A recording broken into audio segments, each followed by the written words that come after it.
Hello friends, आज के इस क्लास में आप सभी लोगों का बहुत बहुत स्वागत करते हैं। आज के इस क्लास में हम लोग पढ़ेंगे थर्मल इंजीनियरिंग का दूसरा लेसन जो है प्रॉपर्टी ऑफ स्टीम, यानी भाप के गुण कौन कौन से होते हैं।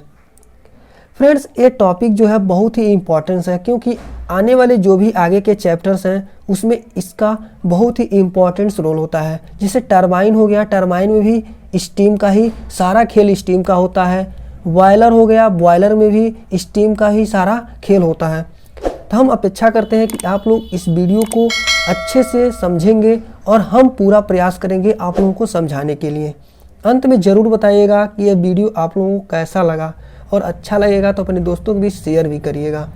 चलिए फ्रेंड्स, प्रॉपर्टी ऑफ स्टीम का जो पहला हमारा टॉपिक है वो है फॉर्मेशन ऑफ स्टीम, यानी स्टीम कैसे बनाया जाता है, स्टीम को कैसे जनरेट किया जाता है और इससे रिलेटेड टर्म्स हैं। इसे हम डिस्कस करेंगे आज के इस वीडियो में। तो फ्रेंड्स, यहाँ पर आप लोग देख रहे हैं हमने एक -25 डिग्री सेल्सियस यानी एक बर्फ़ का टुकड़ा लिया है जिसका टेम्परेचर कितना है, -25 डिग्री सेल्सियस है। अब हमें इस बर्फ़ को स्टीम में कन्वर्ट करना है।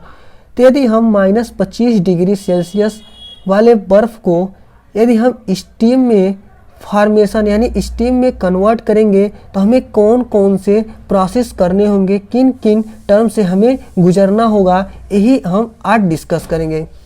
तो सबसे पहले हम क्या किए हैं, 25 डिग्री सेल्सियस टेम्परेचर वाले एक बर्फ़ के टुकड़े को लिया हूँ। अब क्या करेंगे, हम यहाँ पर इस -25 डिग्री सेल्सियस वाले बर्फ़ के टुकड़े को थोड़ा सा टेम्परेचर देंगे, यानी 0 डिग्री टेम्परेचर पर यदि हम इसे हीट करते हैं तो क्या होगा, यह पिघलना स्टार्ट करेगा। अभी बर्फ़ फॉर्म में ही रहेगा, आइस फॉर्म में ही रहेगा, जो 0 डिग्री सेल्सियस तक जाएगा। यानी -25 डिग्री सेल्सियस से 0 डिग्री सेल्सियस तक जो इसका फेज है वह क्या रहेगा, आइस ही रहेगा, यानी बर्फ़ के रूप में ही रहेगा। उसके बाद 0 डिग्री सेल्सियस पर यानी टेम्परेचर यहाँ पर क्या हो जाएगा, टेम्परेचर यदि कांस्टेंट हो जाता है उसके बाद यह आइस जो है वाटर के फॉर्म में कन्वर्ट होना शुरू होगा। क्या होगा, वाटर के फॉर्म में कन्वर्ट होना शुरू होगा। और सी पॉइंट पर यानी जब टेम्परेचर 0 डिग्री सेल्सियस रह रहा है तो उस समय सी पॉइंट पर क्या होगा, यह 0 डिग्री सेल्सियस का वाटर बनेगा। क्या बनेगा, 0 डिग्री सेल्सियस का यहाँ पर क्या बनेगा, यह पानी बनेगा। और यहाँ पर क्या था, 0 डिग्री सेल्सियस का आइस यानी बर्फ़ था। अब यहाँ से फिर हम इसको क्या करेंगे, टेम्परेचर यहाँ पर बढ़ाएंगे। टेम्परेचर बढ़ाते बढ़ाते 100 डिग्री सेल्सियस तक जाएंगे। और जब यहाँ पर टेम्परेचर बढ़ रहा है तो क्या हो रहा है, यह 100 डिग्री सेल्सियस का सेचुरेटेड वाटर बन रहा है पॉइंट डी पर। जब वाटर को टेम्परेचर और हम देंगे तो यह क्या बनेगा, टेम्परेचर और हीट यहाँ पर दोनों बढ़ रहा है, तब यह बन रहा है 100 डिग्री सेल्सियस का सेचुरेटेड वाटर।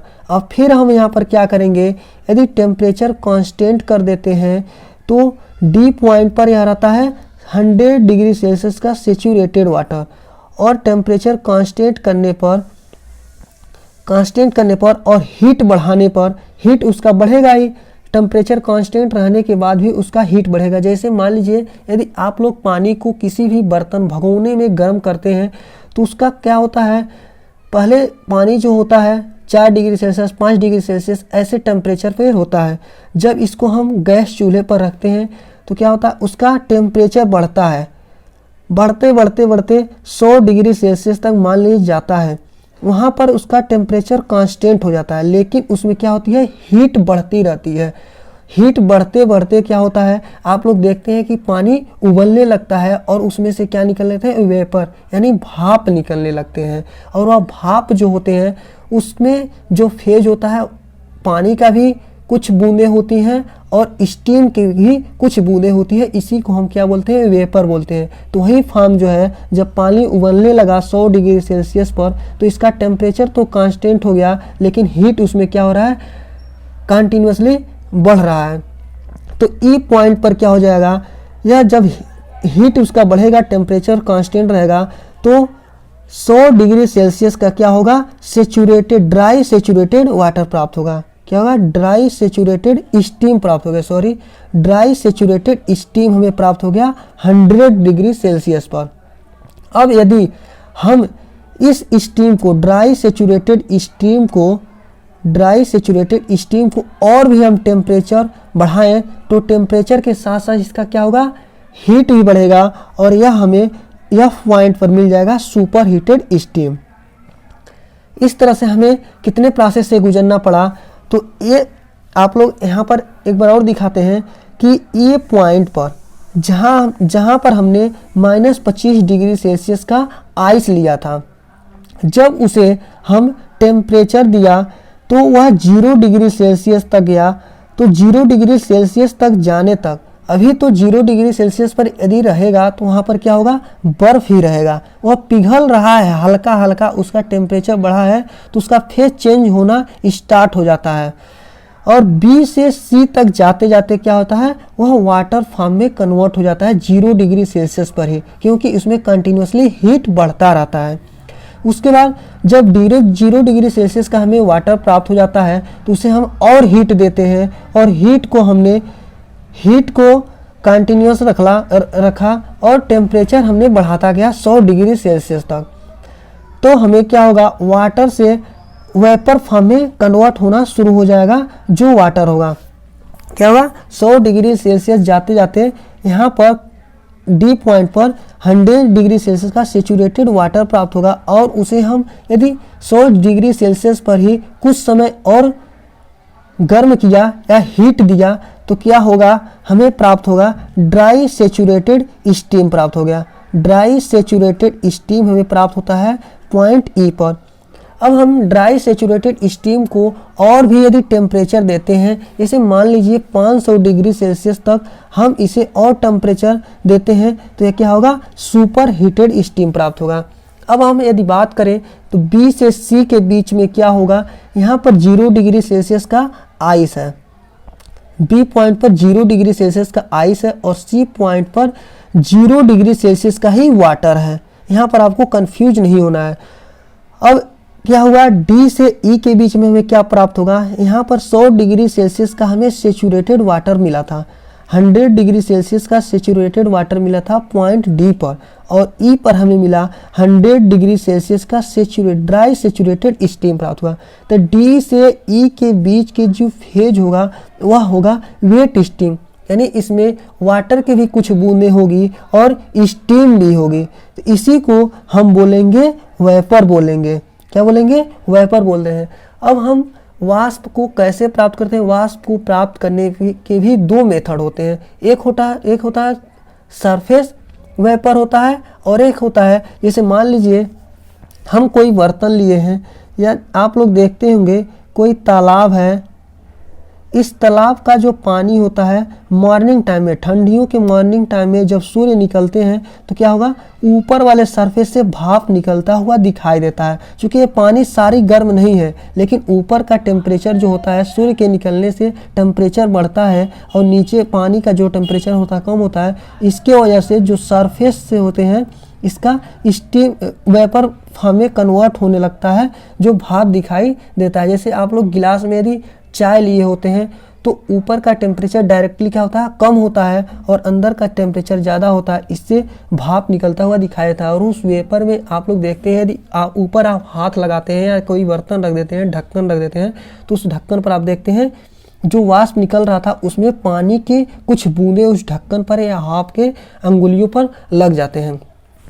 और एक होता है बॉयलर, यानी बॉयलर से बॉयलिंग करके, जैसे मान लीजिए आप चूल्हे पर क्या कर दिए, भगोना रख दिया, इसमें नीचे से हीट दे रहे हैं, बर्नर यहाँ पर हमें क्या कर रहा है, इस बर्तन को हीट प्रोड्यूस कर रहा है। तो यह पूरा जो पानी है यह गर्म होगा, उसके बाद 100 डिग्री सेल्सियस के बाद क्या होगा, वह वेपर फॉर्म में कन्वर्ट होने लगता है। यानी बॉयलिंग करके और सरफेस के द्वारा हमें 2 तरह से वेपर को जनरेट करने की 2 विधियाँ होती हैं।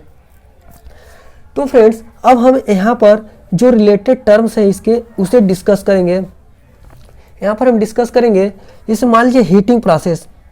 ए से एफ तक यदि हम जाते हैं तो क्या लिखेंगे इसको, दो तरह की यहाँ पर प्रोसेस हो रही हैं। एक हुआ हीटिंग प्रोसेस, ए से बी, बी से सी, सी से डी, डी से ई, ई से एफ। ये जो हमारा प्रोसेस हुआ इसे क्या बोलेंगे, हीटिंग प्रोसेस। हम आपको यहाँ पर नोट्स भी देते जा रहे हैं, आप लोग इसे नोट्स भी कर सकते हैं। PROC heating process. और एक हमें हो गया यदि हम इसी को कूल करना चाहें, जैसे स्टीम से हमें यदि आइस फॉर्म में कन्वर्ट करना है तो एक प्रोसेस ये हुआ, जैसे एफ से ई, ई से डी, डी से सी, सी से बी, बी से ए। ये जो हमारा हुआ ये हुआ कूलिंग प्रोसेस, हमें प्राप्त होता है। इस तरह से यदि हमें स्टीम से आइस फॉर्म में कन्वर्ट करना है तो कूलिंग प्रोसेस, और ये होता है हीटिंग प्रोसेस। अब हीटिंग प्रोसेस के अलग अलग जो रिलेटेड टर्म्स हैं इसे डिस्कस करेंगे। हीटिंग प्रोसेस के जो अलग अलग रिलेटेड टर्म्स हैं, कैसे यह कार्य कर रहा है, कैसे यह स्टीम में कन्वर्ट हो रहा है, इसे डिस्कस करेंगे यहाँ पर। हीटिंग प्रोसेस पहला हमारा जो है ए से बी तक क्या हो रहा है, यानी ए पॉइंट से बी पॉइंट तक जो हमें प्रोसेस हो रहा है वह क्या हो रहा है, यहाँ पर हो रहा है heating of ice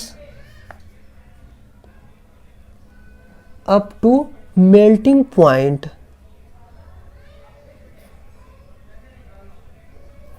heating of ice up to melting point, यानी मेल्टिंग पॉइंट तक आइस को क्या कर रहे हैं, हीट कर रहे हैं। उसके बाद बी से सी के बीच क्या हो रहा है, तो मेल्टिंग, और इसे हम फ्यूजन भी बोल सकते हैं, मेल्टिंग और फ्यूजन ऑफ आइस, यानी आइस यहाँ पर क्या हो रहा है, बी से सी के बीच में आइस जो है पिघल रहा है, मेल्ट हो रहा है। सी से डी के बीच में हमें क्या मिलता है, तो यहाँ पर heating of water up to boiling point.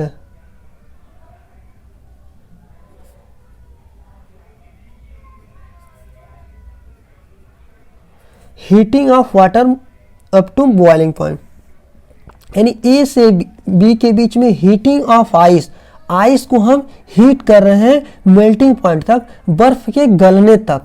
उसके बाद बी से सी में melting of fusion of ice, यानी जो आइस है उसका फ्यूजन हो रहा है या मेल्ट हो रहा है, और सी पॉइंट पर हमें मिल जाता है वाटर। उसके बाद सी से डी के बीच की जो प्रोसेस है heating of water up to boiling point, यानी वाटर को हम हीट करते हैं उसके बॉइलिंग होने तक के। उसके बाद डी से ई तक जो है बॉइलिंग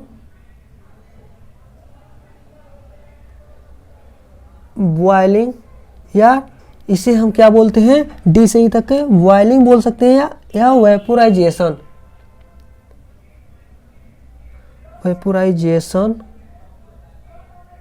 ऑफ वाटर, यानी अब इसे हम वाटर फॉर्म में, वेपर फॉर्म में कन्वर्ट करना स्टार्ट किया है।